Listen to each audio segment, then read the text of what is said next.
घर बैठे पैसे कमाने के बहुत तरीके हैं, जिनमें से एक का यूज करके तो मैं 55,000 रुपए कमा भी चुका हूं।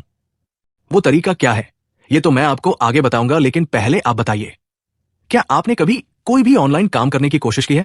अगर नहीं की है तो अभी शुरू कर दीजिए, क्योंकि फ्यूचर यही है। घबराइए नहीं, मैं यहां कोई कोर्स बेचने या मार्केटिंग करने नहीं आया हूं। अस्सलाम वालेकुम दोस्तों, आपका स्वागत है एंटरप्रेन्योर आकिब चैनल पर, जहां मैं शुरू करने जा रहा हूं 0 to 10 lakh rupees in 365 days challenge. आप भी मेरी इस जर्नी में शामिल हो सकते हैं और इंटरनेट का सही उपयोग कर सकते हैं। इसमें आपको मिलेंगे आइडियाज, टिप्स और ट्रिक्स और मोटिवेशन, क्योंकि सिर्फ रील्स देखने से घर नहीं चलता मित्र। तो आज है हमारी जर्नी का पहला दिन। इससे पहले कि मैं आपको बताऊं कि मेरी क्या प्लानिंग है इस टास्क को पूरा करने की और आप भी कैसे मेरे साथ 10 लाख रुपए कमाएंगे, उससे पहले मैं आपको अपना थोड़ा परिचय दे दूं और यह भी बता दूं कि मैंने कैसे 55,000 रुपए कमाए। तो चलिए शुरू करते हैं। मेरा नाम आकिब है और मैंने 2 साल पहले अपनी ग्रेजुएशन पूरी की थी। मैं पढ़ाई में बहुत अच्छा था, लेकिन मेरी पढ़ाई मेरे काम नहीं आई, क्योंकि मुझे किसी सरकारी नौकरी में कोई इंटरेस्ट नहीं था। फिर मैंने एक स्किल सीखी, मैंने डिजिटल मार्केटिंग का कोर्स किया और फिर मैंने सिर्फ एसईओ करके 55,000 रुपए कमा लिए।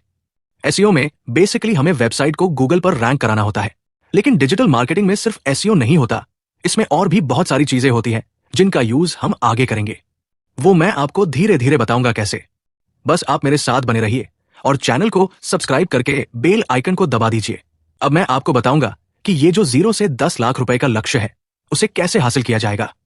और अगर आपको भी मेरे साथ आगे बढ़ना है तो आप भी साथ साथ कर सकते हैं, लेकिन इसके लिए आपको लगातार जुड़े रहना पड़ेगा। ऐसा नहीं है कि 4 दिन किया और फिर रिजल्ट नहीं मिला तो छोड़ दिया, ऐसे नहीं चलेगा, वरना आप वही रह जाओगे जहां आज हो। हर काम में कंसिस्टेंसी बहुत जरूरी है, क्योंकि हमें 0 से शुरू करना है। तो उसके लिए शुरुआत में जो प्लेटफॉर्म सबसे सूटेबल है वो है यूट्यूब।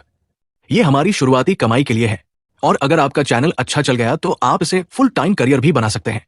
आपको भी शायद पता होगा कि यूट्यूब से कितने स्टार्टअप बने हैं, कितने लोगों ने यहां से बिजनेस शुरू किया है, ब्रांड खड़ा किया है। यूट्यूब डिजिटल मार्केटिंग में बहुत इंपॉर्टेंट है। आपने भी शायद कभी यूट्यूब चैनल बनाया होगा और जब वो नहीं चला तो सोचा होगा ये मेरे लिए नहीं है, जबकि आपने देखा होगा कि यूट्यूब पर अजीब अजीब वीडियो भी चल जाती है। तो शायद आप चीजों को सही तरीके से नहीं कर रहे थे। अब आप मेरे साथ उसे सही तरीके से शुरू कर सकते हो। हमें 10 लाख रुपए का लक्ष्य 365 दिन में पूरा करना है और इंशाल्लाह हम जरूर करेंगे। अगर आप ये वीडियो देख रहे हो तो या तो आप बेरोजगार हो या अपनी नौकरी से खुश नहीं हो। भाई यही होता है, आप कुछ भी हासिल कर लो, एक अच्छी नौकरी भी लग जाए, लेकिन एक समय बाद आप परेशान हो ही जाओगे। मुझे तो किसी के अंडर काम करना पसंद नहीं है। अगर आपके पास कोई स्किल है तो अपना बिजनेस बढ़ाओ ना, दूसरों का क्यों करना। हाँ, सीखने के लिए आप कोई जॉब कर सकते हो, एक्सपीरियंस के लिए, लेकिन अगर आप कर सकते हो तो अपना ही काम करो भाई, चाहे वो छोटा ही क्यों न हो। अगर आप में काबिलियत है तो आप उस छोटे से बिजनेस को भी बहुत बड़ा बना लोगे, लेकिन अगर आप हमेशा किसी के अंडर काम करते रहोगे तो आप ज्यादा ग्रो नहीं कर पाओगे, और अगर ग्रो कर भी गए तो वो फ्रीडम, वो इट्स नहीं मिलेगी, क्योंकि कोई ना कोई बॉस होगा ही, और ये चीज वो आपको बार बार महसूस कराएगा।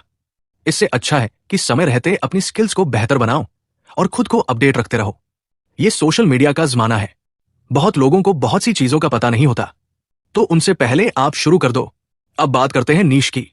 तो आज मुझे सबसे पहले एक नीश ढूंढनी है जिस पर मैं वीडियो बनाऊंगा। नीश का मतलब होता है वो मुख्य टॉपिक जिससे संबंधित आप अपने चैनल पर कंटेंट डालेंगे, जैसे एजुकेशन, स्पोर्ट्स एक्सेट्रा। इसमें भी आपकी सब नीश हो सकती है। जैसे स्पोर्ट्स में आप पुराने मैचों पर अपने रिव्यू दे सकते हैं। इसके लिए आपको इन बातों का ध्यान रखना है। 1, इंटरेस्ट, आपकी रुचि किस चीज में है। कोई हॉबी है जैसे स्पोर्ट्स आदि, तो आप उसी से रिलेटेड चैनल बना सकते हो।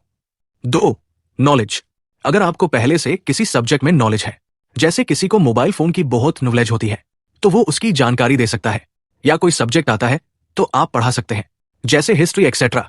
3, मार्केट रिसर्च, जब आप नीश चुन रहे हो तो ये भी ध्यान रखें कि क्या उस नीश की डिमांड है या नहीं। ये आप यूट्यूब सर्च, गूगल ट्रेंड्स और कॉम्पिटिटर चैनल से पता कर सकते हैं।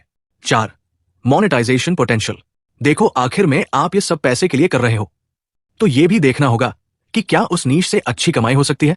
अगर आप उसमें फ्यूचर में अपनी कोई सर्विस बेच सकते हो या दूसरों की एड करके, जिसे स्पॉन्सरशिप कहते हैं, पैसे कमा सकते हो, तो वो एक अच्छी नीश मानी जाती है। फाइनेंस, टेक, एजुकेशन, बिजनेस जैसी नीश में बहुत अच्छी मोनेटाइजेशन अपॉर्चुनिटीज होती है। 5. Sustainability evergreen content. ऐसी नीश चुनें जिस पर आप लगातार वीडियो बना सकें और जिसका कंटेंट हमेशा एवरग्रीन रहे। जैसे अगर कोई टेक्नोलॉजी पर वीडियो बनाता है तो उसका कंटेंट कभी खत्म नहीं होगा, क्योंकि दुनिया में नई नई टेक्नोलॉजी आती रहती है। मैंने इन सभी क्राइटेरिया को ध्यान में रखते हुए पूरी रिसर्च की और अपने लिए एक नीश तय की है। आप भी इस लिस्ट में से कोई नीश चुन सकते हैं और कमेंट में बताइए कि आपने कौन सी नीश चुनी है। मैंने कौन सी नीश चुनी है ये मैं आपको कल बताऊंगा, और कल हम अपना चैनल नेम, लोगो और पोस्टर भी बनाएंगे, जिसके लिए मैं आपको टूल्स भी बताऊंगा और ये भी कि कैसे हम एआई का उपयोग करके चीजों को आसान बना सकते हैं। तो फिर मिलते हैं कल की वीडियो में। उससे पहले कृपया चैनल को लाइक करें, सब्सक्राइब करें और शेयर करें उन दोस्तों के साथ जो अपनी लाइफ में फंस गए हैं और इस रैट ट्रैप से बाहर निकलना चाहते हैं। तब तक के लिए अलविदा, जज़ाकल्लाह खैर।